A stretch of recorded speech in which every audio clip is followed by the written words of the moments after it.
Your gut is basically your second brain. Is ultra-processed food really linked to inflammation? Yes. It's a biggie, isn't it? Yeah, definitely. What are your thoughts on people taking these dietary supplements now, the ones that they inject, the skinny jabs and stuff, in terms of what that is doing to their gut, their mental health? We are being fed this message about eating ultra-processed food. We're forgetting where foods come from. Like, you know, I think it's really important that my kids know that, you know, a chicken isn't out of a nugget. Do you think that modern diets are kind of like overwhelming our system because they're not steeped in old-fashioned values and there is just still process? Because skin isn't just skin. It's your story, and I'm here for it. I'm Kelly Saynor. Are you ready for some barefaced chat?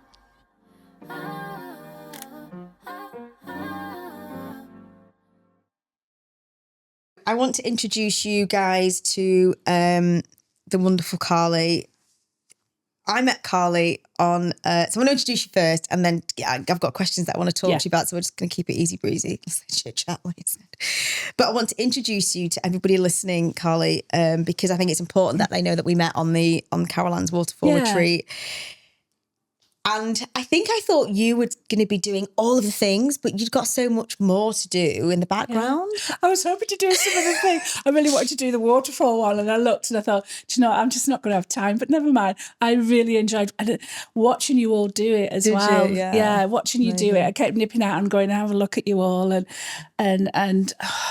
there was so much love there, and how you were all together and you were all encouraging each other, you know, and it was so linking powerful. arms and like, are you all right? Are you all right? It was so powerful. Yeah. And it was so bizarre to see people, from my perspective, in costumes and woolly hats. Yeah, so true. Didn't fit. That's not something you see every day. No, it's not. And then when you all sat down in the water and there was a big cheer, wasn't there? Yeah. I was like, oh, how lovely is that? It was unbelievable. First cold water dip that I've ever done. Never thought I would do it. Oh. But you know what's interesting? If we'd have had McDonald's for 3 days before we got to that point, I bet you our heads would have been nowhere near as clear or able to do it. No. So it even goes down to that. Yeah, because again, there wasn't any refined sugars in anything that I did that on that whole retreat. It was all either maple syrups or other sweeteners, or using the fruits to sweeten things. And it was incredible. So while some of us were doing breath work and dipping in the waterfall, you were doing something that I felt was much more nourishing and wholesome, which was obviously looking after us, looking after our minds, our tummies, our bodies. You were nourishing us. Yeah. You were allowing us to be able to sit and enjoy the space, not even, and I think for women as well, not even thinking about food is huge. Oh, I don't have to cook tonight. Amazing. I get bored to tears. Like, it bores me to the point I won't eat. Oh. I will miss food if I think, oh God, not again, food again, a dinner again. Like, it's just constant. And if we all eat at different times, you know, Ollie might have something different to Cole, and I might have something different because come in at different times. I might go to my mum and dad's. Like, food bores the shit out of me, but I love eating. Yeah. I absolutely love for food. And someone like that, we eat the same thing every time we get together.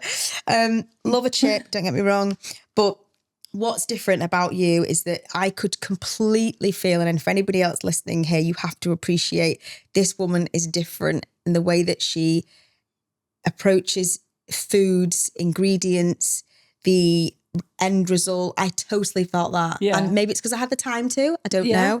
But it genuinely felt like there was love behind every single meal, every single bowl. And I just wanted to thank you for that, because it wasn't like flashy or ego driven or none of, but it historically it is men in the kitchen eat my, you know, it's very, the image of food and presenting somebody, what do you think? Yeah. It's quite ego driven. I think it was, I was just saying before, I think it was when I saw you sat there, and I know it was a tomato and basil soup.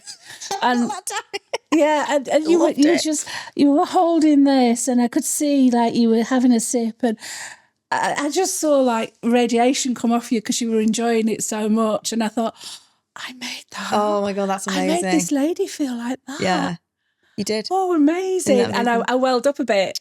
I thought, I wish I had my camera now just to see that, you know, phone. You just take that picture that specific instant. Yeah. And that's what made me think, yeah. You can feel it. Yeah. It's working. Yeah. What you put into that and Yeah. now you can see someone enjoying it. That is huge. And like I say, it's like age-old time, isn't it, food? Yeah. Food has been there since the day dot. I genuinely felt like that soup, I mean, it sounds like Soupgate or something. I genuinely loved the soup and I would not stop talking about it. It was incredible. Like so warming, so hard. Now, the tomatoes tasted tomatoey. Yeah, yeah. Sounds like bollocks, doesn't it? No, it doesn't, because it did though. Because it's how you cook it. Yeah. Slow cooking. Yeah. It's like not rushing things. Yeah. And that's kind of like what my husband will say, how long till tea? About half an hour, an hour later, we're ready. Yeah, absolutely. Because so I take my time over things. I don't rush anything. You know, I can chop vegetables as fast as anything, but I like to take my time to let things simmer and let flavours infuse. I think taking the time, having the time to actually eat food without rushing. Yeah. Have you heard never eat on 2 feet? No. So somebody told me that when I was nursing, never eat on 2 feet because you don't digest it in the same way. So I've always remembered, even if I'm busy or whatever, I'll try and sit down. Yeah, yeah. But yeah, no, let me tell you, that soup stayed right with me. I don't even want the recipe because it's yours. And I would never make it in the same way. And you know what? I probably couldn't repeat it. No, I bet. I probably couldn't repeat it. Wow. At the moment, we're both taking soups to work for lunch. Yeah. At the moment, it's minestrone is the favourite for us right now. So like every weekend, I'll make a massive pot of minestrone, put it in a big container, put it in the fridge, and we serve it out and take it to work the next day. So minestrone is our soup at the moment. Oh, I like that. They go bases, don't you? Like having the one that you love. Yeah. And it'll probably change in a couple of weeks' time. Yeah. Before that, it was coconut, lentil and carrot soup. Ooh, that's good. Nice. Oh, yeah. Mum's the word. I won't mention a thing. But if we could have the tomato and basil one again, maybe, that would be nice. Just for you, then.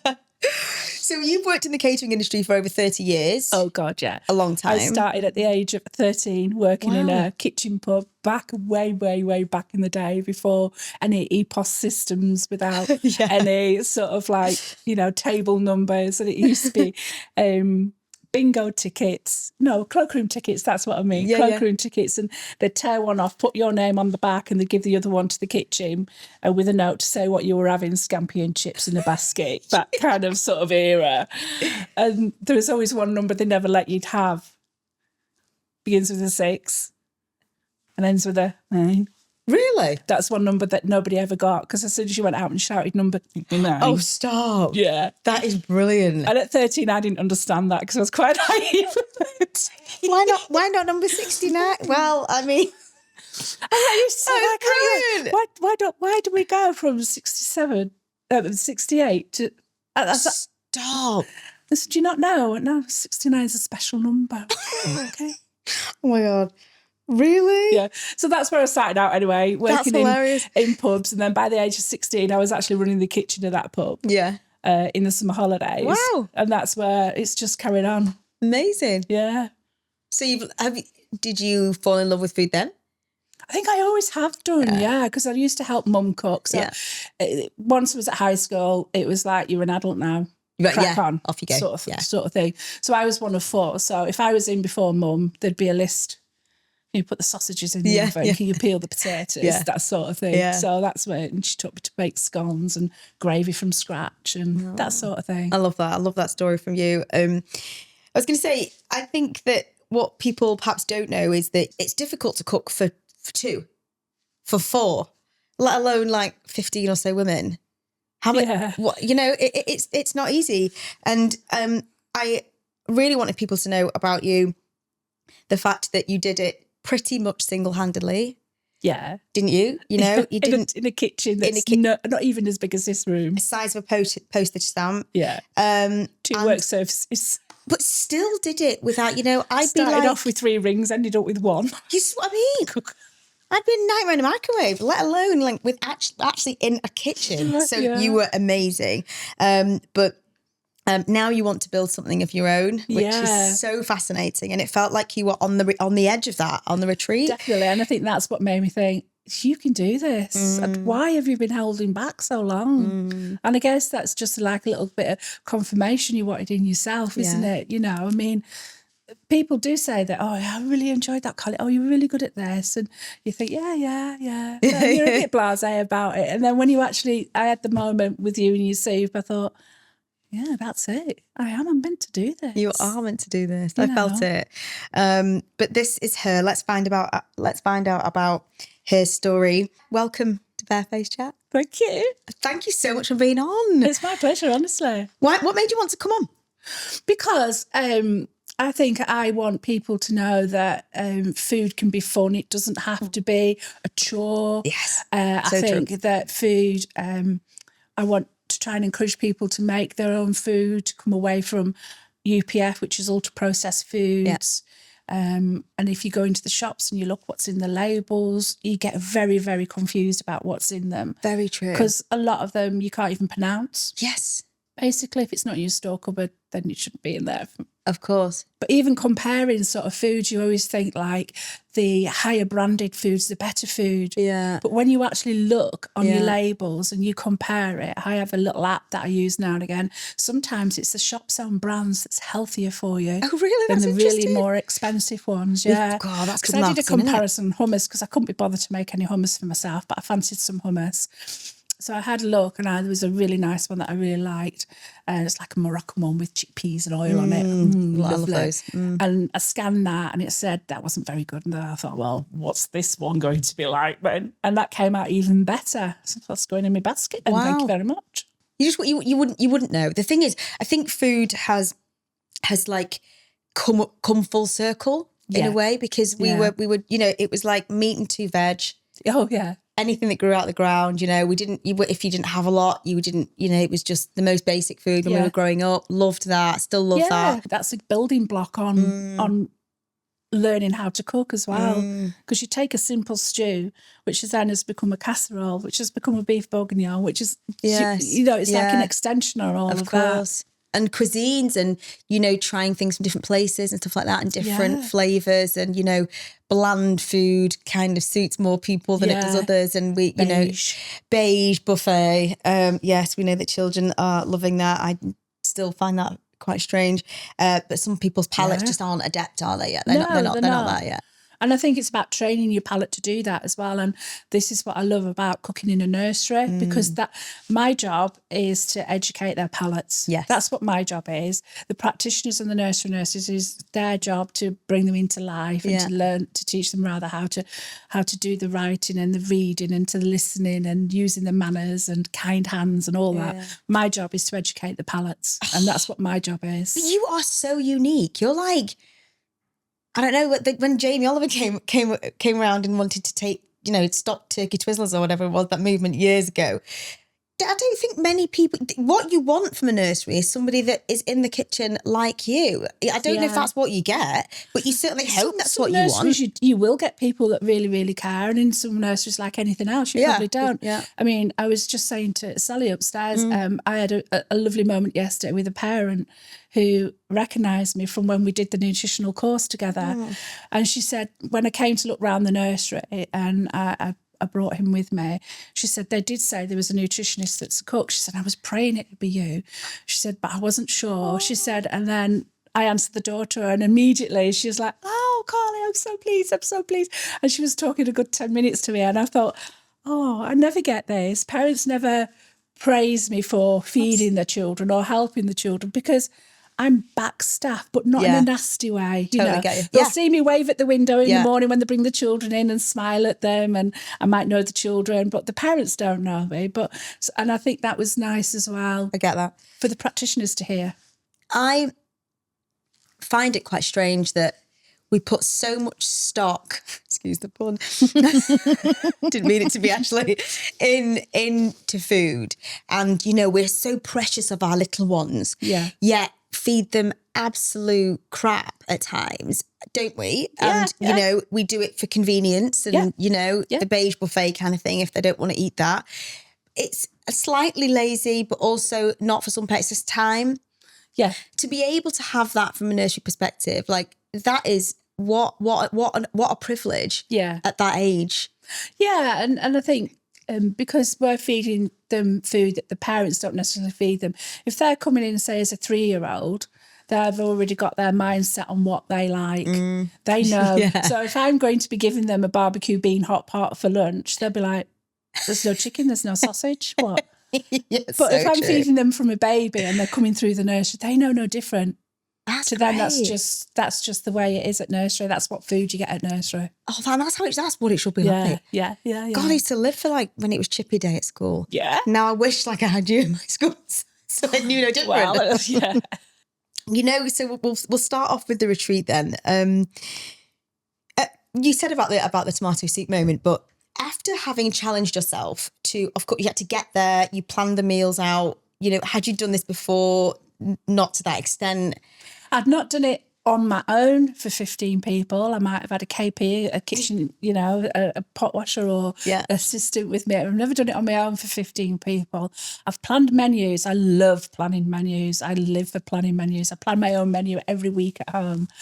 I love doing that. But on a scale of 15, when you've got to cost it out to the gram of flour, and that's quite a feat to do, really, especially for 15 people when you've got a breakfast, you've got a lunch, you've got a snack, you've got a tea, and then you've got pizza party nights, and you know, you've got all that going on. That is a lot to do. It is a lot to do. When, after you'd done it, did you have a moment where you were like, okay, I'm doing this? I did. I sat there and I looked at the menu and I'd wrote down a timing plan, which went right out the window because of the facilities. Yeah, absolutely. I did a timing plan, I did menus, I had them wrote out exactly what I needed. Then we had issues getting the food to the venue because although we wanted to try and do a delivery to come in, it didn't time properly, and then we were only allowed, which I never knew, 200 items on a delivery at a time. So then we had to go to the shops, we had to get bits, and nightmare. But that was a baptism of fire. We've learned from that. Absolutely right. Oh my God. I in my industry, I see food very much as a reflection of people's skin, especially where acne skins are concerned. Oh yeah. There is no correlation that there is a link between too much chocolate and acne, for instance. We know that there's a link between sugar and skin. Yeah. However, I think there's so much that negative press around the fact that if you eat too much chocolate, you're going to get acne. That link's not fair because it's not directly true. No. We know there's so much more going on. Yeah. But we do know there's a gut, you know, skin axis, 100%. Yeah. Your gut is basically your second brain. Isn't it? Yeah. So if you look after your gut, use your pre and your probiotics, like in the cakes that I brought today, there's flaxseed in that, ground flaxseed in that as well, which is a good prebiotic. So that'll help with your gut. Amazing. And there's yogurt in there. The qualities of the yogurt is probably gone now because I've baked it, but it was a prebiotic yogurt anyway. Wow. And that's all we have in our house. Is it? Yeah. You just believe in that? Yeah. I do believe you've got to look after your gut, and that'll look after you. I mean, I was diagnosed with arthritis in both knees, which wasn't a good thing when you're a chef. No, God. And you're standing there. So obviously through what I'd already learned, I went in to look into it, and now I just take supplements and it helps to keep it away. Okay. I'm not saying when I went back 2 years later that I got another MRI scan because I thought it'd be interesting to see. Yeah. And he said exactly the same as it was when you first came, but I wasn't in as much pain. Wow. So God, unbelievable. That's just using your foods and your supplements, and it's important though, isn't it? Yeah, it is. I think if you can understand what your food does to you and what it does to your body and your skin and your brain, absolutely, then you can use that better, you know, and you don't have to make too many big tweaks. No, I Start small. 100% right. Yeah. I think everybody to be able to get to do something right, just do one small change. Yeah. And that's going to you'll see that reflected in something. When you look at, when you were looking at the food on going forwards now with the people that you want to cook for in the future and your new business, do you see food as energy in terms of to feed us is to live, or are we enjoying this? Because obviously the food that you create, some people will be like, well, I can't eat that. It's not got the same oils with it, or doesn't taste like the McDonald's I like, or whatever. Should we see food as energy? Obviously for me, I know I've tasted your food, so I know that you do both. Yeah. Is it your mission to do both? Definitely, I think it is. Yeah, I think because, like I was saying before, the cakes I brought there might not be aesthetically pleasing, but they're better for you. And I think it's getting that judgment out of your head as well, isn't it? Yeah, that's very true. You know, and trying something and being brave to try something. And for some people, it is so brave to try something new, isn't it? Yeah, you know, it's huge, isn't it? Yeah, it is. I mean, even with some of the children that say, even at that young age, it's like, you know, I'm not touching that pasta. That's weird stuff. Yeah, and so true. And you know, you can say, oh, stop being so soft and get on with it, but that in their mind, that is not right. And that's kind of like where an autistic child will look at food as well. Absolutely. You know, it's got to be either on the plate there, or it's got to look that colour or that shape. And that's because to them, if they eat it, it's going to harm them. Got you. And that's how they're thinking. Got you. And that's how I think it's just so brave that if you try something you wouldn't normally try, you know, I think that's a brave thing to do. It is. It's hugely and you might brave. like it. Well, they, like you say, it's conditioned. It's conditioned into them, really. I wanted to just talk a little bit about, you know, IBS and allergies and dislikes on the tongue. Yeah. Are they true dislike? You know, I am not massively keen on liver. No. I'll eat it. I will eat most things because I'm quite greedy and I love food. I love to eat. So you could give me anything. I eat all shellfish, the full shit, but I eat, you know, there's not an awful lot I wouldn't eat. Yeah. Not a massive fan of a banana, but you know. Really? I don't know why. It's just the sliminess of it, but I'll eat like avocado. I'm the same with mushrooms. Like mushrooms are the devil's work to me. And it's like the texture in my mouth. But if you gave me a mushroom soup with no bits in it, without chunks in it, I'd probably eat that. Yeah. Because I like the smell of mushrooms. Right. But to have it in my mouth. And what is that? Is that like, you know? I think you tasted it, and to me, it tastes like how I would imagine eating a slug or something.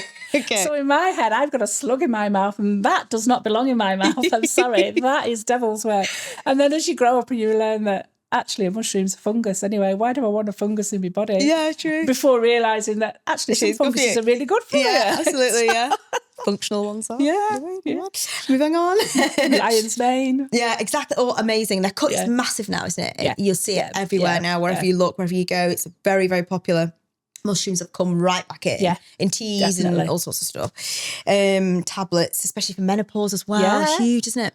So then, given the link between a true sort of palate, I love that, I don't love that, I love that, I hate that.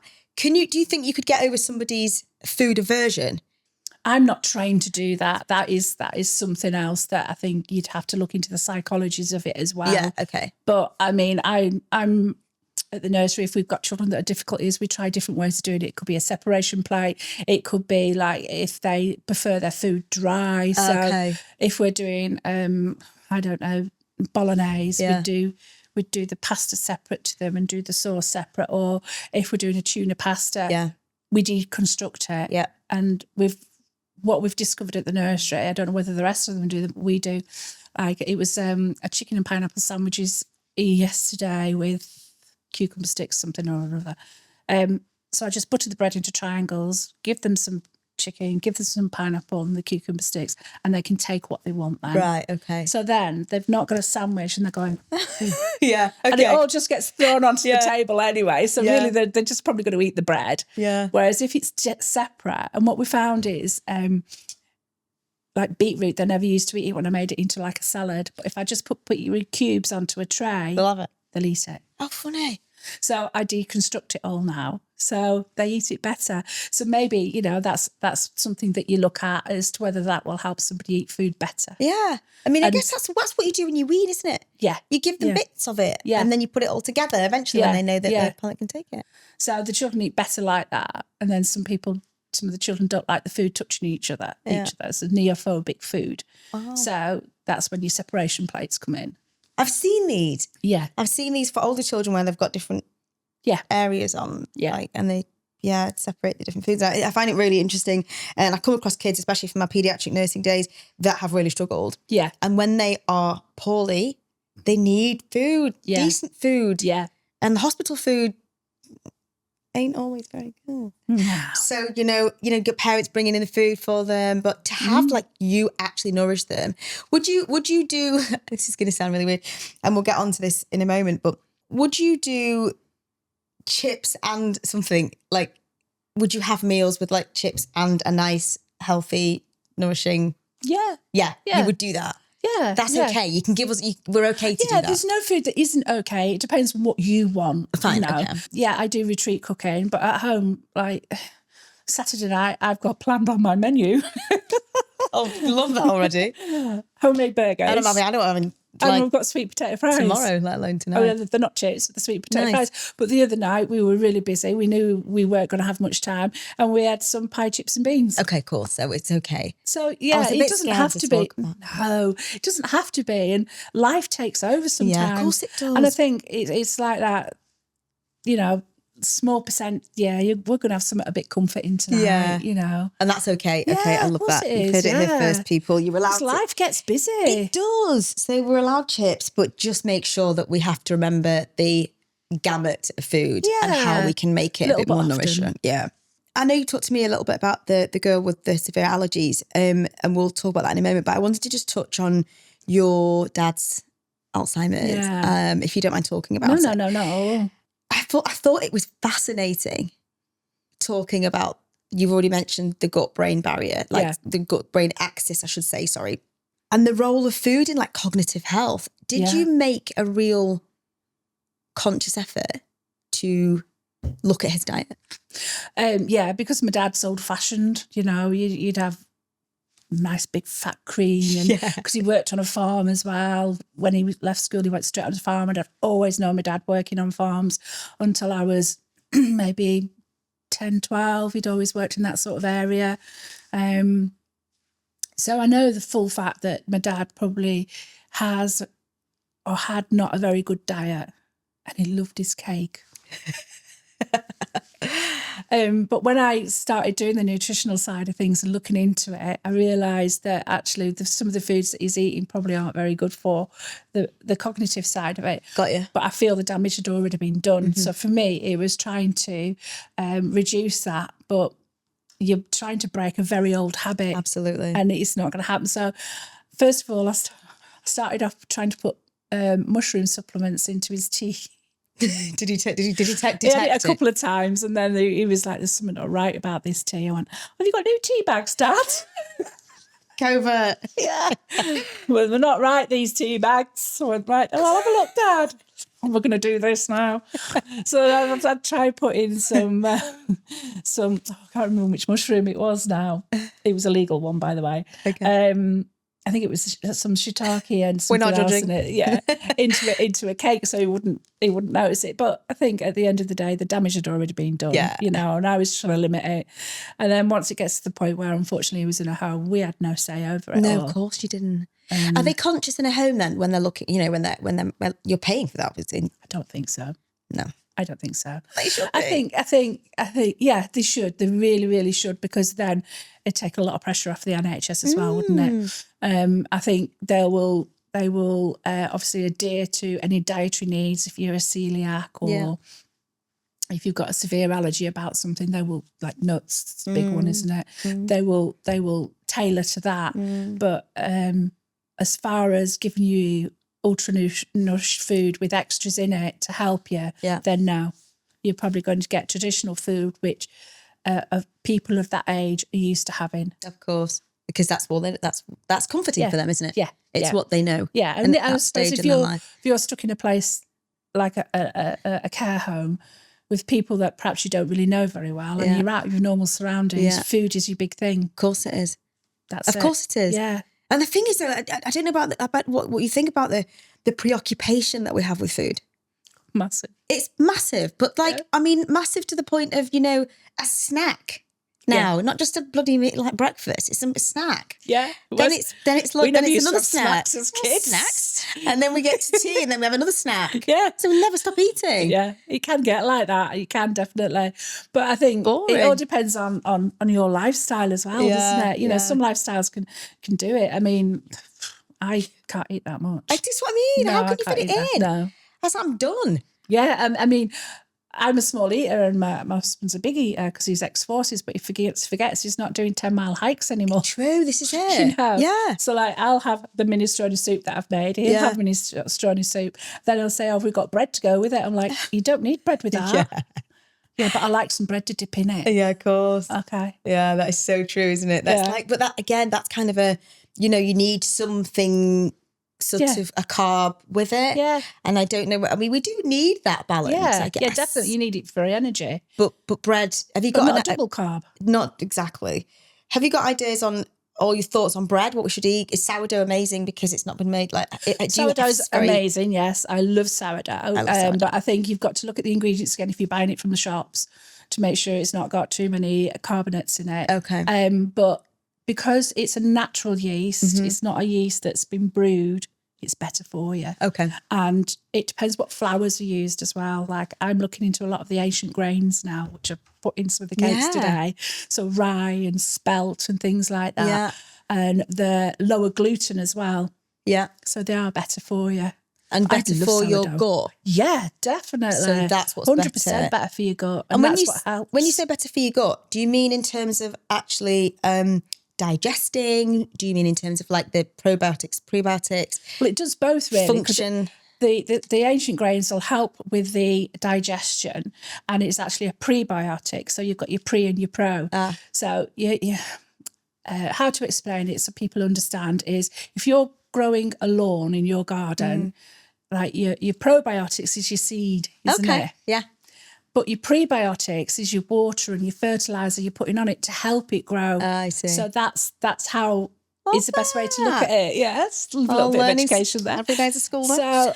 So so that's how it helps. But it does help with digestion as well because it's kinder to the gut. And that's what you want. That makes sense. Yeah. 100%. I think loads of people have heard of pre and probiotics and you're like, what does that do? I mean, we all another word somebody's made up. I was going to say, I mean, I think we feel that we have to do it, but But how do you do it? That's how the do you other do thing. it? Yeah, exactly. But still feel like you can be naughty every now and again. Oh, yeah, for sure. Definitely.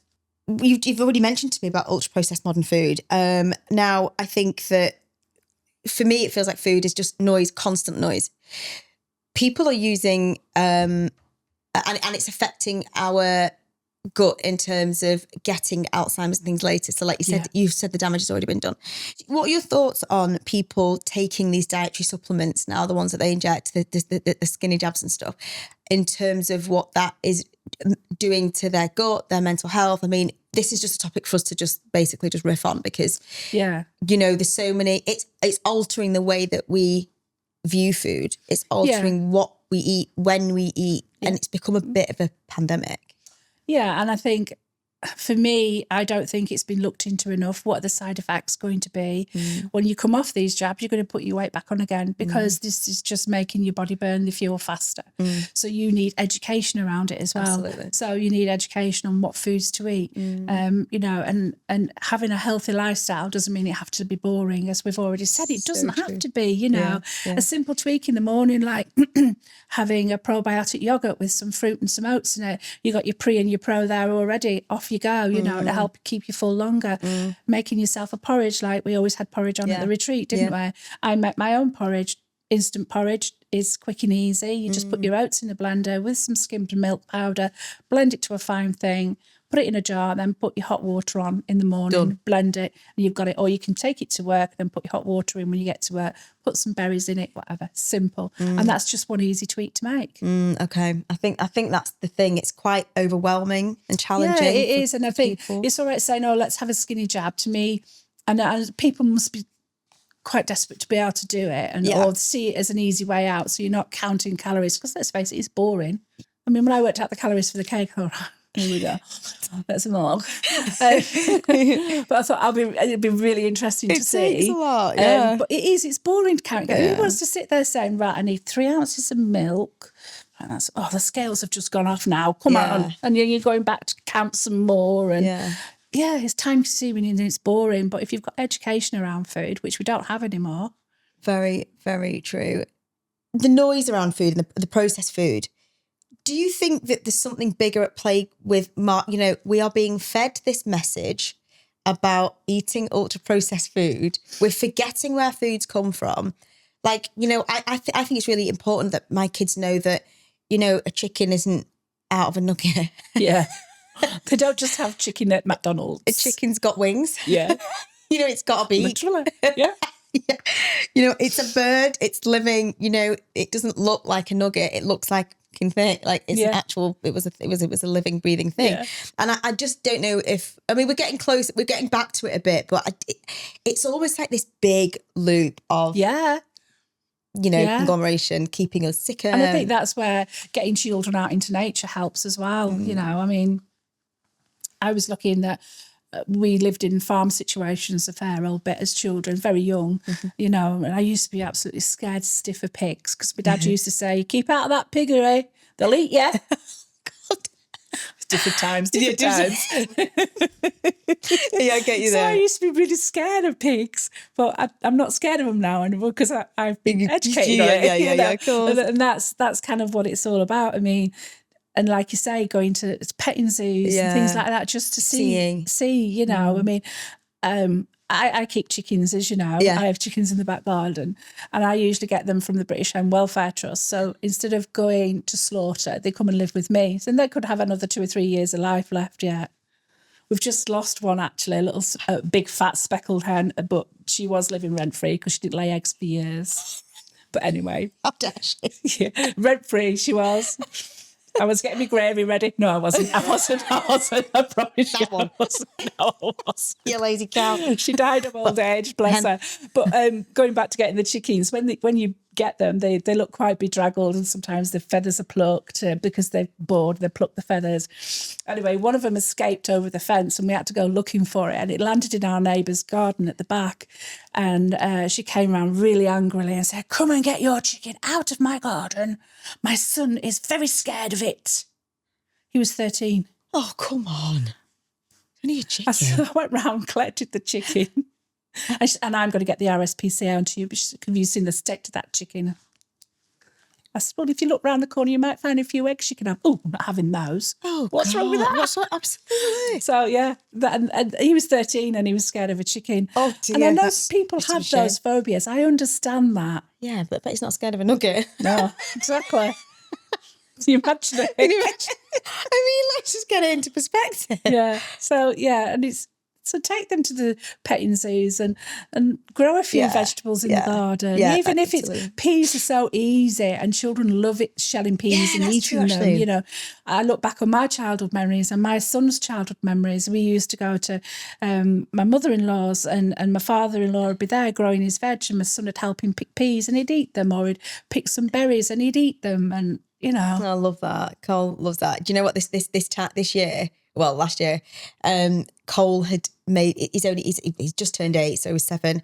The first decision that I had witnessed him made about food, Carly, was when he said it was Easter and we were going to have lamb and we'd just been to pet a lamb. Yeah. And he was like, are we eating, is this the same lamb? It's like, well, kind of. But essentially, we'd just seen one being born. We were feeding one and then we were going for lunch to eat one.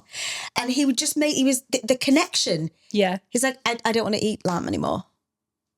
At 7. And that's such a powerful thing, isn't it? For a young child to think like that. I was like, they're yummy. Sorry. You know, but that, I thought, wow, what a choice, like a food choice to see that connection. I thought it was amazing. I in my world, and I want to talk about your business in a moment, but in my world, we talk a lot about glutathione, oxidative stress, cellular repair. Do you think that and I'm seeing this big, you know, movement in, like I say, gut health and mushrooms and all that. Do you think that modern diets are kind of like overwhelming our system because they're not steeped in old-fashioned values and there is just still process? Yeah, I definitely agree with that one. But again, without banging a drum, it's back down to education again, isn't it? And it's about learning what's right and wrong because there's so much information out there. Yeah, absolutely. And that's where you do become overwhelmed and you're thinking, right, okay, so a few years back, we weren't allowed to eat butter because it was really bad for us, but now we are allowed to eat butter. Why are we allowed to eat butter now and we couldn't a few years ago? Yeah. So it's that sort of thing, isn't yeah, it? the mindset changes, isn't it? Yeah. So it's about the education of it, really. And the schools don't do that anymore. No. So where do we start? Well, they have to bring it back into schools. I mean, I'm sorry, Jamie Oliver had a thing to say about that, and I think he was right. Because I was actually working in schools at the time when all this came out, and I do remember serving turkey twizzlers and looking at them and thinking, "Oh my God, look at all the oil that's come off that," and that's before I'd even had all the nutritional training, and so it was always in me. And then we introduced a help yourself salad bar, and one of the area managers came round because we were the first school to do it. And she said, "Oh, that coleslaw's delicious. Where did you get that from?" I said, "Well, I made it." She, "You made that?" Well, it's not hard. Yeah. Forget. You can make these things from scratch. Yeah. So, there is something to be said about educating the children, but they've got to learn to cook themselves as well. Yeah, I think that's more important, and we need to take the time to stop being on devices and sit and cook. Yeah, with kids. And you'll find if a child cooks something themselves, they're more likely to eat it themselves as well. Of course. Because if you see the children making, I don't know, what did we make with them not so long ago? We made some crackers with them because they love crackers. They do, and they ate them. Kids love crackers. Yeah. Crackers are right. Crackers, they love crackers. They love with it. What on top? They just had butter on it. Oh, really? They do, because they'd done it themselves. They were like, Yeah, they just ate them. They were lovely. Gourmet. And I used to take frames from the beehiving as well. Oh, yeah. And show them how the honey was made. And then when they all, preschool all left, I got them little tiny jars of honey with little bits in them and sent them away with that so they understood where it came from. Yeah. Obviously, I didn't take bees in. That would be a bit dangerous. But I took a frame in so they could see the honey and they could taste the honey. And that's lovely. Yeah. That's what we need to get back to 100%. Talk to me about this new business of yours and where you see it going. So obviously I'd still work full time in the nursery and I do enjoy that, but it doesn't feed me soul. No, it doesn't feed me soul as much as like doing wellness days and retreats and teaching people, because I'm just so passionate about it all, because food isn't just a job, it's a hobby. For me. And I like looking and tweaking. I like seeing people go, "Oh my God, I can do that. How come that was so easy?" Yes. And that's what I want to do. I want to go back to teaching people. I want people to understand where the food comes from and how cooking it this way and that way and the other way makes a big difference to the flavour. People are worried about what herb goes with this, what spice goes with this, and if I put this in, what will happen with that? So it's about teaching people how to do that. And then on retreats, obviously, like I say, you've got the same like-minded people and it's not the same pressure. Because quite frankly, you're just glad to be fed. Yeah, of course you are. And you're happy not to do the dishes, even though you kept insisting you wanted to come and do the dishes. Well, you just were working so hard. I couldn't leave you to it.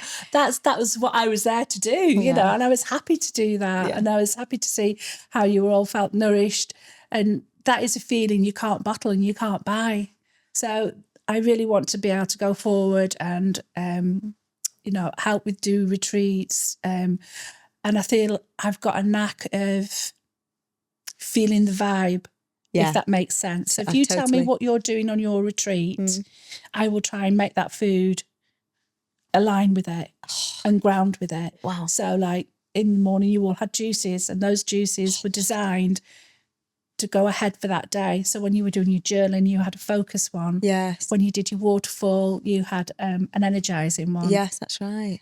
So that's how I look at it. How can I get this food to help them get the most out of their retreat? And so that's kind of where, and then I think the biggest fly in the ointment is when my budget is. Yes, absolutely. I can imagine. Yeah. So then you've got to, because like healthy isn't cheap, and that annoys me. Yeah, of course. Do you feel you could there's more shops now opening up where you can like go and just like buy the grains and things. And that's lovely. Isn't it? And I think we really need more interactive. Of that. Yeah. And then like, if you're making a packed lunch for your children, you're doing them a ham sandwich, a bag of crisps and some fruit, that's going to cost you more than making a nice salad for them, which is healthier and better for them. Ooh. And will probably keep them full longer because of all the fibre in it. Yeah. Rather than what they've just been given a traditional packed lunch type thing. So why are we being penalised? So true. God, if my son saw a leaf in his lunchbox, he'd be like, what's she done now? where's the good stuff? Yeah. He wouldn't realise. Well, that's it, isn't it? You know, but why should healthy food be expensive? Yeah. Why? I mean, you want to make something nice for your children, but you've got to pay the price for it. You know, that feels very, very. It's not right, is it? It's not aligned at all, is it? But no. I mean, I find that doing retreats is good because I can bring it together. I can look at what foods are fit, and you know, and then you get a challenge if you've got somebody with a dietary need, which isn't a problem because I'm used to that with a nursery. If you were to dream big, where would you be in? What would be your ideal business? Would this be across the country? Would this be like Carly's Kitchen across the country? How would you get this education out? What would be ideal for you in terms of I would this education? definitely love, like, Nourish Souls is what I'm calling myself now. Nourish Souls, Catering by Carly, if you want to find that out. Nourished Souls, Caring by Carly. Catering by Carly. Yeah. So I would love to have little cookery schools. Oh, I think, and then do a little bit of retreat on the side because that'd be like a little bit of a holiday, but not a holiday, if that makes sense. And I'd love to educate people from children to adults, you know, just educate them, help them make things like fakeaways. Yeah. You know, I've got an amazing recipe for a really nice sweet and sour chicken that isn't battered, but you wouldn't know it because it tastes so delicious. Yeah. And more people are staying in now, aren't they? Yeah. For sure. And making your own curry and getting those spices going and blending them and the aroma and not just buying it from the curry house. And it can taste just as well and even healthier. I love to cook. So I'm with you on that. I love to cook. And I know I'm very much like, I get quite offended if people don't like my food. Yeah. Even if it tastes like shit. Tell me you love it. Yeah. Because you feel like you spent the time on it. Yeah. And you've like slogged over a stove and you're like, dude, is it nice? Is it nice? Yeah. I need the adoration. But I love to cook. I love it's really relaxing. It's self-care moment. Yeah, I usually have either some music or Netflix on in the background and, you know, and then my husband will be shouting at me from the living room and I'll be saying, I can't hear, I'm in the kitchen. Why'd you talk to me? Come here. The usual sort of scenario, isn't it? You know, or you've got the cats at the kitchen door like, there's nothing for you. Hold an onion out. Do you want one of them? No, right, off you go. Yeah, exactly. Yeah, bye then. Yeah. I'd love to have like little catering schools to teach people. Also, like, you know, youngsters going off to uni. Yeah. Why can't they cook nutritious food? Yeah. Because they're not educated. Yeah. And then they need to learn how to budget, how to menu plan. I'm a menu plan queen. Just do it. And there's just so many other ways of doing it, isn't there? You can do batch cooking, you can do prep bags. Do you know what you need, all Carly? sorts. You need your own app. Yes, I probably do. Because you could spread that worldwide. An app would be amazing for you because you could update it in real time. Yeah. You could aim it at different demographics, at university students. Like, that would be so cool. I could totally see that for you. That's going on the list.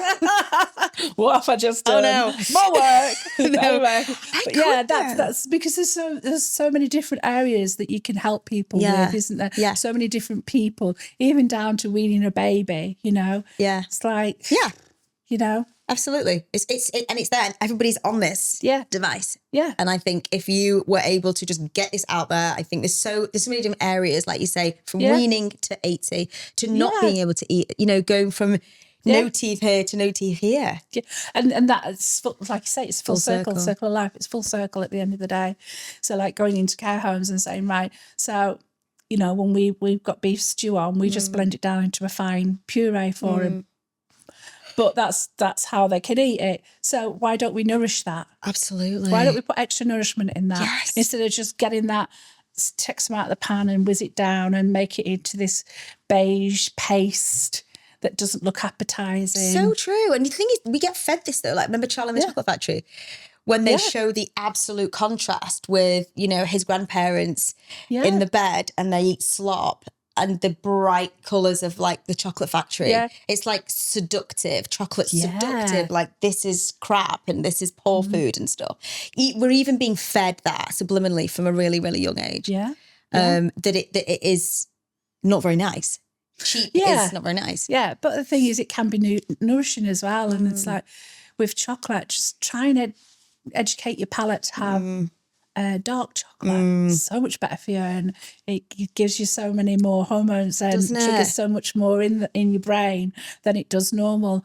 And a little hint for you: put a tiny little square of dark chocolate in your chili. Love that. Heard of this before. Honestly. Dark chocolate chili. It's amazing, isn't it? Just one square in it. You don't have to tell anybody. I did it with my chili the other night, and my husband said, "Oh, that was a really nice chili. There's some left. We're having it for tea tonight." Nice. And I haven't told him. Oh, good. Keep that your secret. Yeah. Well, and everyone else's secret. Everyone's doing it now, aren't they? Yeah.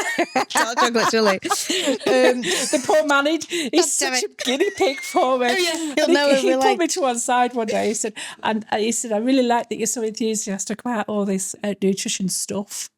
Nutrition. So this is my life, goddamn you. He said, but can I ask one thing? He said, stop messing with me brew. Bless. Because I've been putting different sweeteners in to see if he could taste it. And he knows. He knows. Yeah. So I still haven't got him off his sweeteners. But anyway, I've made a bargain. I won't mess with his brew. Don't mess with his but brew, I didn't say love. anything else. Still keep putting your chocolate in your chili. Yeah. We at the end of our sessions, we tend to ask our guests, we ask you to answer, right, some questions that people on Reddit have emailed in or written in. So this is a Reddit style question, which is like just a website that basically gives you any question that's ever been asked about our topics. Few ones that people have said, is ultra processed food really linked to inflammation? Yes. It's a biggie, isn't it? Yeah, definitely.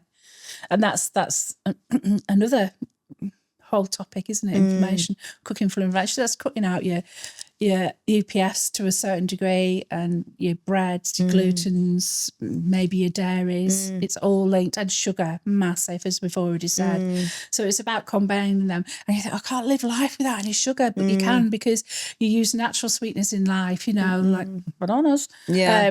So you can use your fruits. Honey? Yeah, honey. If you want any honey, I've got loads of honey. It's not as good as maple syrup because it's got a high GI glycemic index. Okay. So maple's better? Maple syrup's better. Okay. But I have lots of honey at home if anybody wants any. From my busy bees. Oh, yes. So, yeah, you can still use honey. That's not a problem. But it's not as good for you as, say, like a maple syrup or a stevia. Okay. That's worth knowing. Because maple syrup comes from the maple tree. Yeah. And it's pretty much organic, most of it. If you've got to look at the labels, obviously make sure. If you look at the honey in the shops, here's this drumbeat again. Do it, we love it. If you look at the honey in the shop, it usually says honey's from different EU countries. Yeah. Or it'll have some corn syrup in it or something like that. So it's not pure honey. So the honey that you had on the retreat was from my bees. And that is literally straight out of my hive into a jar. And that is it. There's nothing put in that apart from sterilising the jars in the oven. Nothing has been done to that honey. And that's pure, yeah. So that's kind of like what you want to look at for your maple syrup. If you can get an organic one, that's better. Obviously, it's more pricey, but... Right, people, you heard it here first. Maple syrup. This is where we're starting. Syrup. I mean, honey's been the thing, right? But maple syrup. Why do I feel calmer eating homemade foods? Similar thing, really, isn't it? Yeah, it'll be UPFs, and then it'll be your brain is subconsciously telling you know where it's come from, you know what's in it. And you've made it or somebody that you love's made it. Yeah. So you know that there's going to be nothing in there that's going to harm you, nothing there that's going to be untoward. So that's just... Yeah, and that feeds into the next one as well, really. Like, can you heal burnout through nourishment? I think you did that on the retreat. Yeah, definitely. You're starting a food business later in life, but I think for listening to your story, you couldn't have started it any earlier. No, I think I had to learn some lessons. I think life throws things at you, and I've got so much that I've learned from the years going on. Yeah. And being with the children taught me so much. Yeah. In the first nurse, like I said, the little girl I had, she couldn't have milk, she couldn't have she couldn't have dairy, she couldn't have gluten, she couldn't have eggs. So trying to make a cake for her So I went down the road of educating myself. This is before I went on the course. I worked closely with her mum. She'd often knock on the kitchen door and say, oh, we've done this weekend, or we've got this appointment this week. So when she came to leave, she actually had no allergies at all because we spoke and we went together with it. I learned how to make cakes without eggs. So when she had the Christmas party, she had a plate that was very, very similar to her friends because she didn't need to feel different. And a mum came and thanked me and said, I can't believe you actually did that, Collie. But that's because you care and you want that child to feel as though they're not made to feel different just because they've got this little hormone in the body that isn't quite tweaking yet. It hasn't quite got used to it. Absolutely. So, and that's what I'm saying. You know, she bought me an orchid when she left and I've still got that orchid now. That's gorgeous. Yeah, it is. And it's small moments in life like that just make you think, you know, that was really good. I'm glad you did that. Yeah. And that's what it's all about. Again, educating yourself, isn't it? Yeah, it's hard though. It's hard. It is. And it's hard to understand what filter out all the noise that's on the internet as well, you know, especially when all you see is these people on the jabs and all the adverts saying, oh, you know, we've got this and we've got that. But have you seen the side effects? What happens when you come off these jabs, you know? Yeah, exactly. We need to know a bit more about that. How are you going to feel physically, mentally? Yeah. How's your body going to react to that? Yeah. Well, it's interesting because a lot of what we get asked about this a lot. And, you know, I think that they originally they were designed for diabetes type 2 patients. And I think when patients do have two comorbidities, which is two sort of factors that will negatively impact their diabetes. So two factors that would cause more risk of death, known as comorbidities, the risk is higher. So I can see for those patients, that's fine. But outside of that, for the you know, general J public, it's not okay just to keep thinking that the thing is, you can overcome your diabetes if you reverse eat the right type diet. 2, can't you? I mean, I've seen people do it. Yeah, absolutely. Know? I mean, when I first got qualified as a living nutritionist, that's what I wanted to do. I wanted to help people, but people just wanted free advice and they didn't want to pay for it. And then I thought, do you know what? I'm just not going to give advice anymore because it either just goes over other people's heads or they don't want to know. So then that's what I thought, well, hang on a minute. I've got a double prong here. So I can shout from the rooftops by doing it through my cooking. Yeah. And so that's what I've decided to do it through cooking.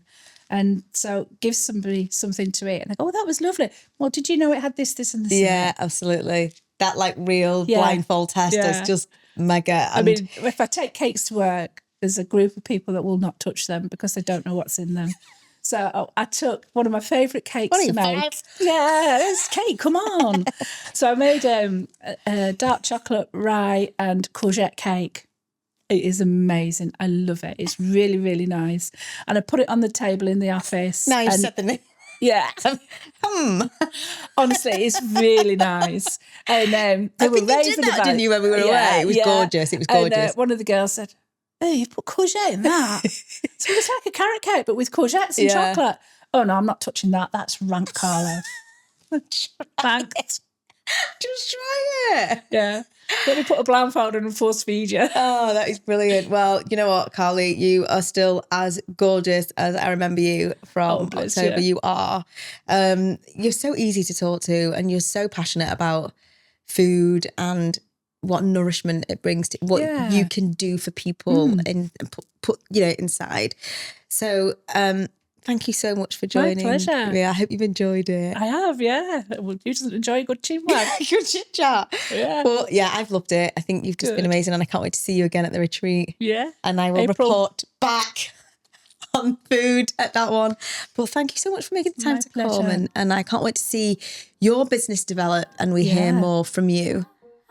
Can't wait. And more education. Carly, everyone, thank you. Thank you. That's it for today's Barefaced Chat. Thank you so much for listening. If you've loved this conversation, make sure you follow, rate, and share. It really helps more people find us and join the conversation. I'll be back next week with another honest, unfiltered chat. Because skin isn't just skin. It's your story, and I'm here for it.